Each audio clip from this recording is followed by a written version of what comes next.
Hello everyone, welcome to जुगाड़ maths. तो जैसा कि हमने लास्ट लेक्चर में सारे बेसिक्स कवर कर लिए थे कोऑर्डिनेट ज्योमेट्री के।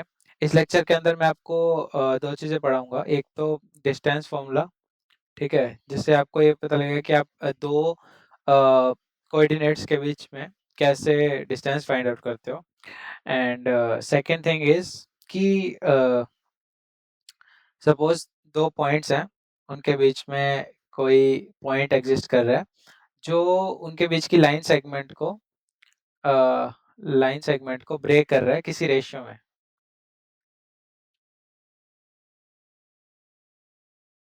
इन अ रेशियो। ठीक है, तो मैं आप लोग को वो भी बताऊंगा कि आप कैसे वो कोऑर्डिनेट फाइंड कर सकते हो, या फिर अगर आपके पास कोऑर्डिनेट है प्रेजेंट तो आप लोग कैसे वो रेशियो निकाल सकते हो। ठीक है, तो let's move to the first part. Distance formula मैं आपको बताता हूँ।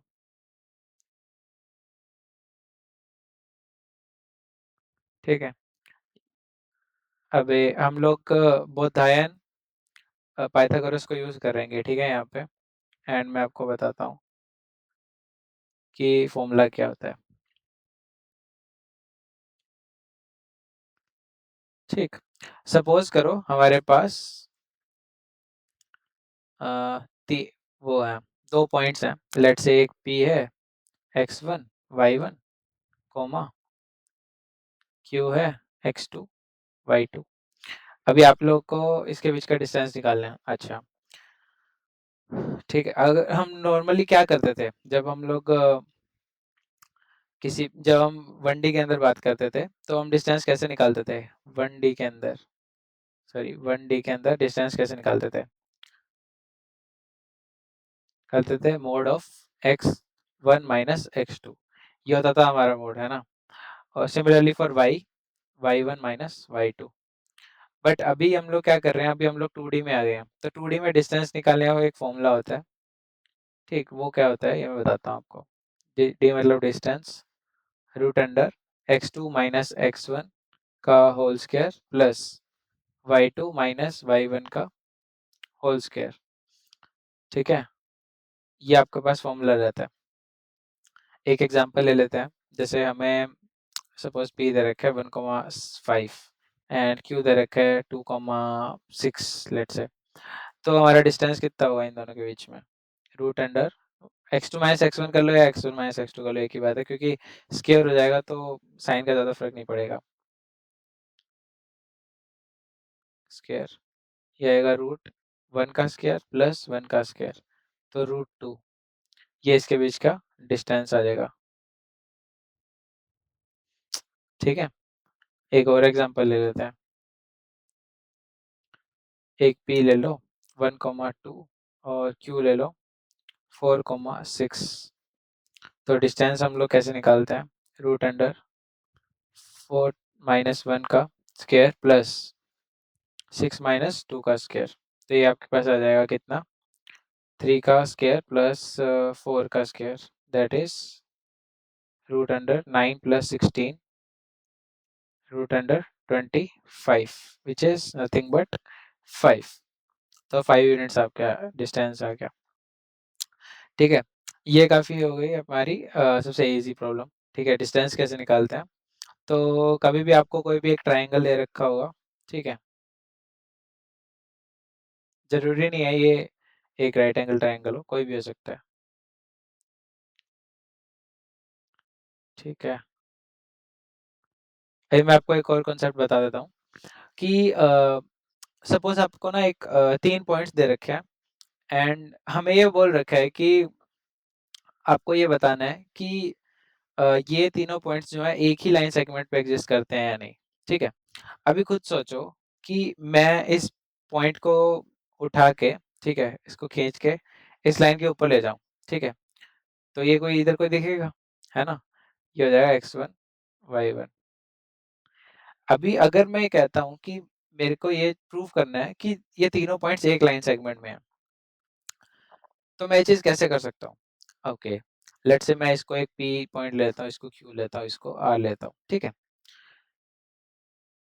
अभी एक चीज़ बताओ, आपको ये चीज़ समझ में आ रही होगी कि अगर मैं डिस्टेंस को यूज कर लूँ यहाँ पे कि P Q plus Q R equals to P R होना चाहिए, तो अगर ये कंडीशन मेरी एक सेटिस्फाई होती है तो मैं इसको डायरेक्ट बोल सकता हूँ कि all points are on same line, यहाँ कोई डैश दे दो क्योंकि ये और अलग पॉइंट्स थे, ठीक है। तो ये चीज़ मैं बोल सकता हूँ ना, तो यही है एक लॉजिक जिसकी मदद से आप बता सकते हो कि दो पॉइंट्स के बीच, सॉरी तीन पॉइंट्स अगर गिवन है तो वो सेम लाइन पे है या नहीं है, ठीक है। इसका लॉजिक मेन यही है। एंड डिस्टेंस कैलकुलेट करने का मैंने आपको तरीका बता ही दिया है। आप लोग जो बोधायन पाइथागोरस थ्योरम है उसको यूज करके आप लोग बता सकते हो, ठीक है। लेट्स से हम एक क्वेश्चन ले लेते हैं कि 2,4 3,6 एंड 4,8 ये सेम लाइन पे है या नहीं है। मैंने रैंडमली चूज किया है, ठीक है। तो ये हो भी सकते हैं और नहीं भी हो सकते हैं। तो लेट्स कैलकुलेट। लेट्स से ये पी कोऑर्डिनेट पी पॉइंट है, ये क्यू है एंड ये आर है, ठीक है। तो पी क्यू डिस्टेंस कितनी आएगी, रूट अंडर 3 - 2 का होल स्क्वायर प्लस 6 - 4 का होल स्क्वायर, तो ये आ जाएगा √5।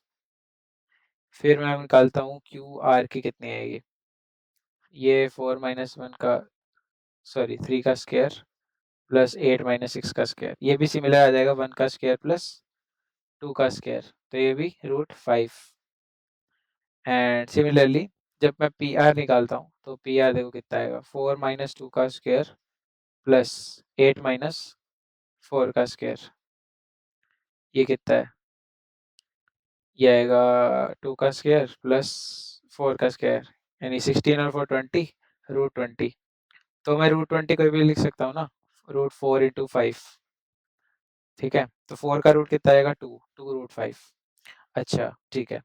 अभी जैसे देखो यहाँ पे मैंने निकाला कि दो डिस्टेंस का सम अगर मैं करूँ तो मेरे पास तीसरी डिस्टेंस आ जा रही है।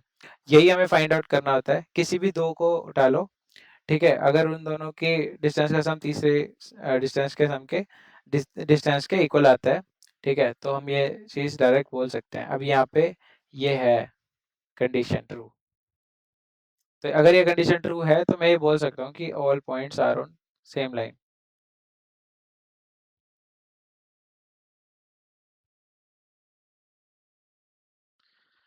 ठीक है। तो एक ये लॉजिक मैंने आपको बता दिया। अभी चलते हैं एक नए कॉन्सेप्ट पे, जिसके अंदर हम लोग को ये देखना होता है कि आपके पास अगर दो पॉइंट्स गिवन है, ठीक है, और अगर कोई ऐसा पॉइंट है जो इस लाइन को अ, किसी रेशियो में डिवाइड कर रहा है, ठीक है, मतलब इस डिस्टेंस को समझ लो। सपोज करो ये ए है, ये बी है, तो यहाँ मान लो कहीं कोई पी पी पॉइंट है जिसका कोऑर्डिनेट एक्स कॉमा वाई है, और वो इसको m/n में डिवाइड कर रहा है। तो आप लोग कैसे फाइंड आउट करोगे ये x क्या है और y क्या है, ठीक है।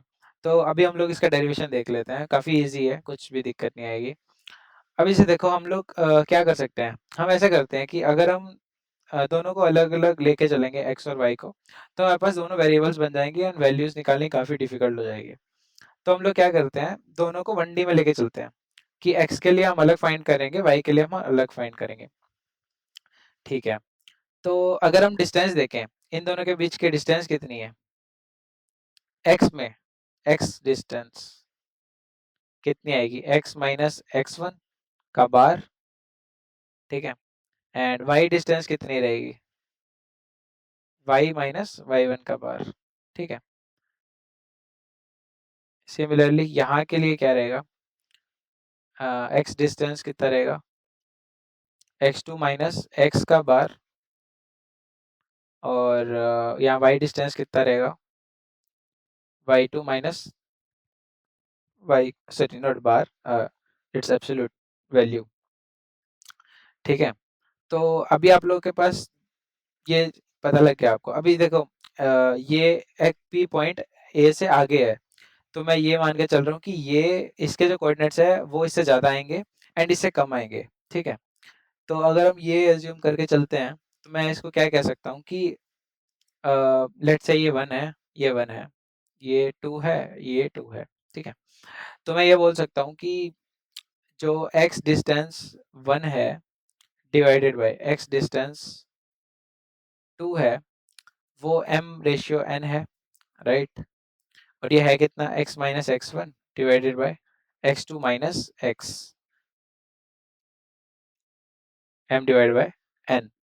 तो अगर मैं इसको मतलब सॉल्व करूँ, n multiply x minus x one equals to m multiply x2 minus x, तो ये कितना बन जाएगा nx minus n x1 equals to m x2 minus m x के टर्म्स को एक तरफ लाते हैं, nx plus mx equals to mx2 plus nx1। यहाँ x कॉमन लेते हैं क्योंकि हमें x ही फाइंड करना है। तो x आपके पास आ जाएगा m x2 plus n x1 divided bye m plus n, ठीक है? अगर हम सेम डेरिवेशन y के लिए करना चाहें तो हमारे पास क्या आ जाएगा m y2 plus n y1 divided by m plus n। अच्छा, ये फॉर्मूला आ गया, बट इसको याद कैसे करना है मैं आपको वो समझाता हूँ। अभी तक जैसे देखो हम लोग ने ये पता किया कि हम x और सॉरी ये जो पॉइंट है ये डिवाइड कर रहा है m रेशियो n में। तो जब x का कोऑर्डिनेट निकालोगे तो m को आगे से मल्टीप्लाई कर देना और n का निकालोगे n को मल्टीप्लाई कर देना पीछे वाले से। तो x निकालते time m x2 plus n x1 divided bye m plus n, divided by m plus n तो दोनों में ही सेम रहेगा, ठीक है? ये एक शॉर्टकट है। अभी जैसे देखो मैंने ना आपको एक ऐसी चीज बताई है जो सिर्फ इंटरनल, ये तो इंटरनल डिवीजन था, this one is for internal division, कि मतलब वो पॉइंट इन दोनों के बीच में कहीं लाई कर रहा है। What if the point is outside, ठीक है? मतलब हम अगर एक्सटर्नल की बात करें, एक्सटर्नल पॉइंट की, तो हम लोग कैसे कह सकते हैं? लेट्स से एक एग्जांपल लेते हैं कि ए यहाँ है, बी यहाँ है, और जो हमारा थर्ड पॉइंट था पी वो यहाँ है, x2 y2, और ये हो गया x1 y1, ठीक है? ये है सपोज करो, तो और ये इसको कोई रेशियो में डिवाइड कर रहा है, एंड वो रेशियो क्या रहेगा कि A P divided by B P, ये कुछ रहेगा m रेशियो n, ठीक है? क्योंकि इसकी इससे डिस्टेंस पहले, ठीक है, विच इज़ नथिंग बट, अगर हम x की बात करें कि x डिस्टेंस है तो ये आएगा x माइनस x1।